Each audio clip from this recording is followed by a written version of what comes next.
80/20 TV show / podcast today. Thank you. Thank you for having me. Of course. How's it feel to be on camera in front of a microphone? It's interesting. The office feels a little different. A little different smaller. Quieter, yeah. Yes. So let's think back of how you ended up here working with us. I remember I was a hot mess, literally, because I had just come out of a workout. So you tell me how you literally found 80/20 and you found me. Yeah. So I've grown up in Bloomington, so we've been kind of family friends, and I've known your kids. So a friend of mine had been mentioned 80/20, and it was connected to you.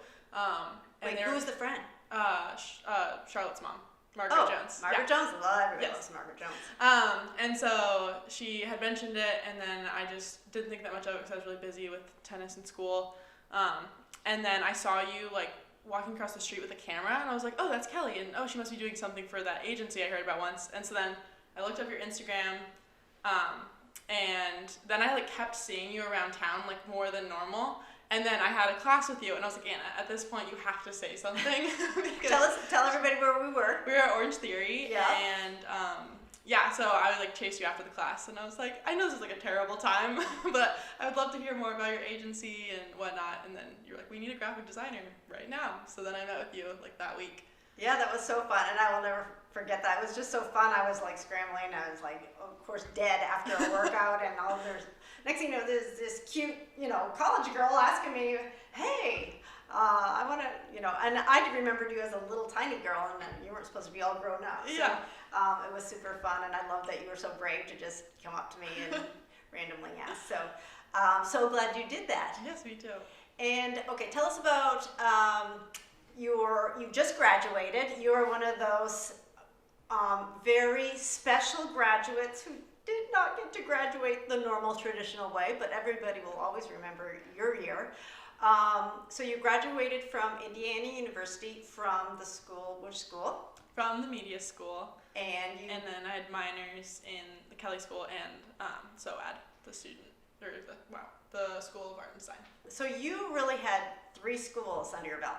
Yeah, which was really fun. Yeah, that's pretty awesome. And those are the 3 schools I always say need to be working in advertising, business people and designers and media techie people as well. So you're a triple threat, I guess. But your specialty is, in my opinion, correct me if I'm wrong, is illustration. Yes, that's what I love the most doing. That's my favorite projects. So you have graduated from being an intern with us, and now you are a freelancer. Mm-hmm. And do you call yourself? How do you position yourself as a freelancer? Yeah, I've actually had some trouble trying to niche down because I love the projects that just happen to come my way. So right now I'm honestly keeping it pretty open because it's been going okay that way, and it's allowed me to mix it up. But I usually just say freelance creative that works in motion, animation, and just general design. And then usually just based off the work that I'm posting on Instagram, people see what I'm capable of. So usually it's if I've been doing a lot of graphic design work, I get a lot of graphic design work. So I've been trying personally, if I want more animation, just to create more animation. So that's why I'm trying to just keep it open and hope that in my free time, if I post something more video related, even if I haven't been doing that in a paid setting, then someone will hire me to figure that out with them. So right now I'm trying to keep it as open as possible because I'm really enjoying getting a taste for a lot of things, and then I'll niche once I have a better idea. So I like variety. So are you wanting to go hard on one piece of creative or type of creativity, or do you want to keep it a more variety? I feel later on I will, because it can be a little hectic because all the projects take a different amount of time, and I'm still figuring out how to price myself and how to manage my time, and I don't even know what the project I'll get next week is sometimes.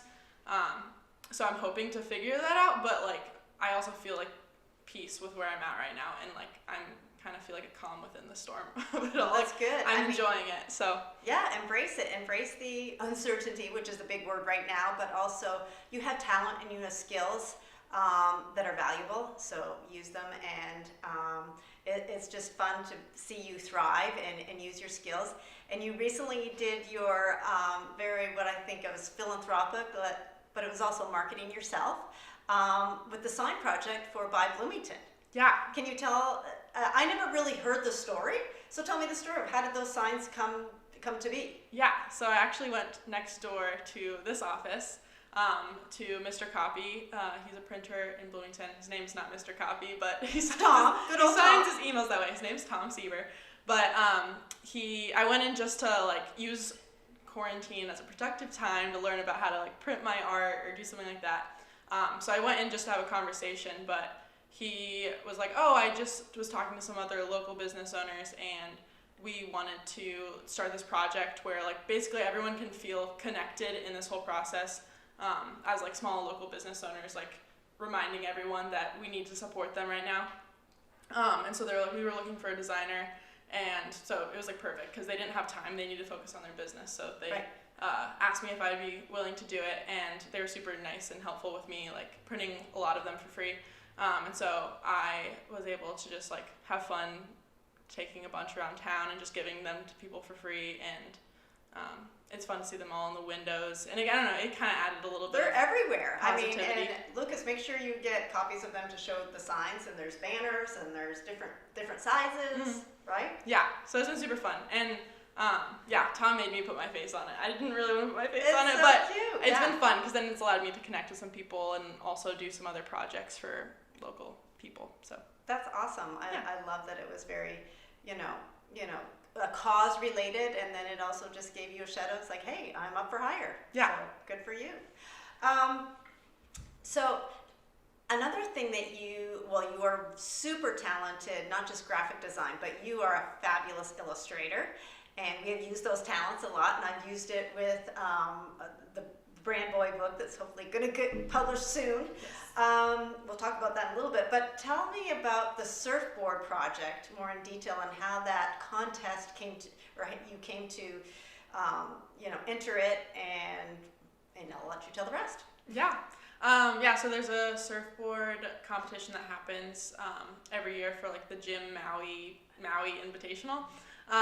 And so since IU will be in it this December, they for every team that's in it, they make an open competition for anyone at the school, but mainly graphic designers, to submit a project or a design for the board, and then if you win, it gets printed on as like their team board, and they do like a tour of all the surfboards, and then all those winners then get to compete and make the actual tournament board.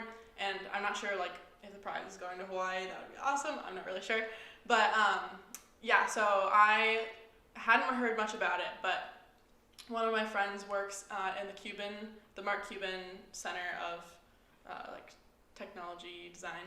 Right. Basically, they just do all the advertising and design for IU athletics. And I used to intern there, so he just kept an eye out for me and messaged me saying that they hadn't been getting many submissions for this project, and they didn't want to be rude to the people that had been asking for them to collect more designs around the school. So he just asked if I would, give a shot at it. So it was fun. I do a lot of drawings of like Bloomington collages, and so it kind of worked out perfectly to just space it out among how the board would look. And then I didn't really hear anything. I don't even think I was told like, thanks for your submission. And then all of a sudden they were like, your surfboard's in the equipment room. And I was like, what? And I didn't even know they were going to print it. And then, at the IU Purdue game this year, it was really fun because I got to go down on the court and like see it live and stand next to it. So and I had no idea. Next thing you know, I'm flipping through Instagram, and there you are, in Assembly Hall getting this award, standing beside this super dope surfboard that you designed. So obviously we'll show a picture of that on here, and congrats on that. So you said there's a next level of the competition, or do you have to compete again? Yes, and this conversation is reminding me that I need to redesign something. Yeah, so all the like school winners now compete to make like the Jim Maui like central surfboard. And I think that's due in a few days, so I really need to get on. Oh yeah, you better leave this studio. I have to go and get going. So you've been working on two of our fun key projects right here at 80/20. One is the book, Boy Named Brand, and then also our Gen Z dictionary. So 2 books actually. So first of all, with the brand boy, that's what we call him, you helped keep his life alive and came to the rescue. What did you learn in that process, artistically, and also maybe about branding? What did you learn on that project that you're still working on? Yeah. Okay. Well, first I would say, since I was coming in after another illustrator. Jenna Cross, yes. we give her some. Yes. Her name's Jenna Miller. She's now married. Okay. Yeah. Well, Jenna's drawings were. I was like following those, and so I wanted to make sure I was keeping the same consistent style and whatnot. And so that was fun because I really liked her style, but I was like, I don't know if I can draw like that. So that was a fun test for myself, to try to mimic that and keep it consistent throughout the book. And then I would say also just like the book production process in general has been super interesting to learn about, because I didn't realize all that went into it. And also, like, I don't know, for different formats and whatnot, you want to make sure everything's I don't know, fitting, depending if someone's on a Kindle or if someone's buying it in print. So yeah, we're all learning about those crazy production formatting things. But I'm excited to nail it down so that we can use it for other things too. So what is the key thing, because you were coming from the design world, what did you learn about branding in that process? Yeah, like from the words of the book, like learning about branding, or like whatever, anything. What was your key takeaway? I would just say, like, I don't know, simplicity can be a great thing. Like, because there's a lot of, like, the brand or the style of the book is all about, I don't know, it is consistent, and in books, like, it's not crazy on every page, and, like, I don't know, all the pages need to come together as one thing. So I think for me, because sometimes I love just, like, having no limitations, it was, like, really good for me to learn how to, like, keep moving forward, but, like, knowing the whole direction. Right, there was, like, a style guide, and you were constrained. Yeah. Mm-hmm. So that was, I guess that's the thing that pops out to me the most. Yeah, you really were ingrained in the production side of it. Mm-hmm. So Gen Z, that's the hot topic that you were working on, in terms of producing the dictionary, and now you're on to the Gen Z fact sheet and our infographic and everything that we're trying to share about the world and that generation. So what have you learned about Gen Z, which is your generation? You're a bookend. You were born in 1998, so you just made it in. What did you learn that you didn't know before? What did you think is so true that people need to know about Gen Z? Yeah, one, learning the differentiation between millennials and Gen Z, because I also, before I worked here, I literally considered myself a millennial, and I was told I was a millennial by a lot of people, and I just had never even heard the term Gen Z, so I think it's cool to notice that there is a whole nother generation, like the world is moving on now. And they're the biggest generation now. Yeah. So I think it's really cool to like differentiate and then understand that there are 2 different demographics that we can learn about separately. But something I learned a lot about Gen Z that I do think is true is just like the core values are all about like being philanthropic or altruistic, and we really appreciate environmental causes, and we really like look for authenticity when we're looking at brands or when we're trying to buy something, and we want to understand like that they actually are doing something good for the world and not just trying to take our money.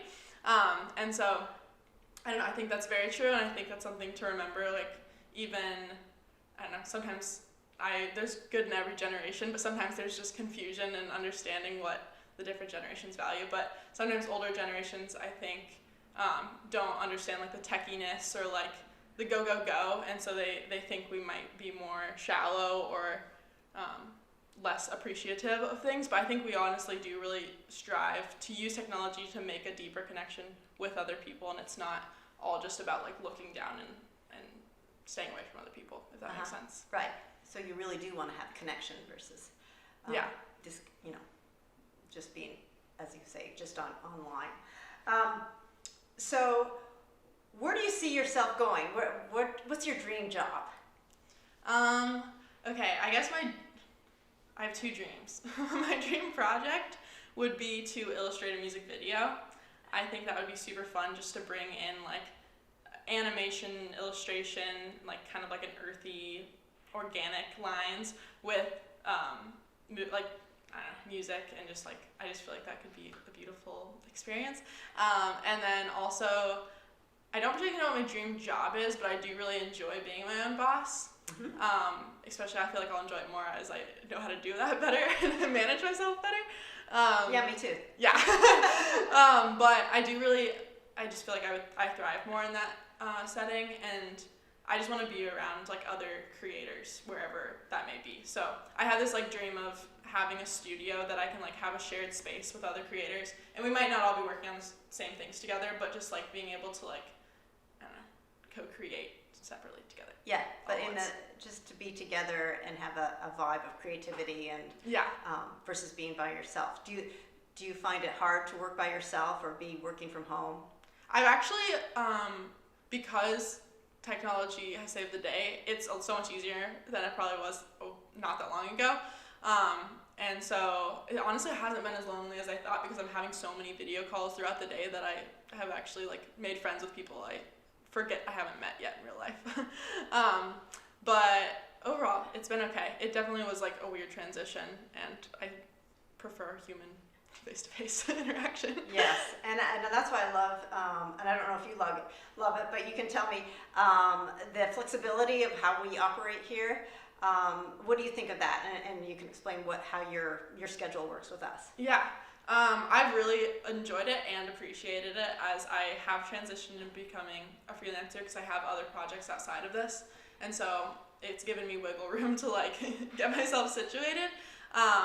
But yeah, it's really great because especially during like after quarantine and we were able to come back together, it was really great to have at least some face-to-face time with other people. At a social distance. Yes, at a social distance. But it was just like, it just like energized me. And so even if I was only here for a few hours in the morning, I could go back and work, and I feel like I got my socialization in for the day. But yeah, my schedule's usually coming in here Monday, Wednesday, Friday mornings. And then if I haven't hit my hours and more projects to do, I just work from home on the same projects. Nice. Yeah. So let's let you use this as a platform. How do people contact you? Where do they find you? And what are all those social handles and stuff that you can share with everybody? Okay. I'm best at keeping up with my Instagram, which is Anna G. McCoy. And then also my website portfolio is annagmccoy.com. And then if you find me on Facebook, say hello, but I don't. And you really actually use Facebook? Kind of. I gotta just do photo jumps every few months, but yes, those are my handles. Okay, sweet. Well, thanks for coming in and spending some time with us and sharing all your stories. And we're always here for you. We love having you part of the team, and I can't wait to see where you end up and how you soar. Thank you. Yeah, this is such a fun place to be. Oh, thanks. It was fun having you.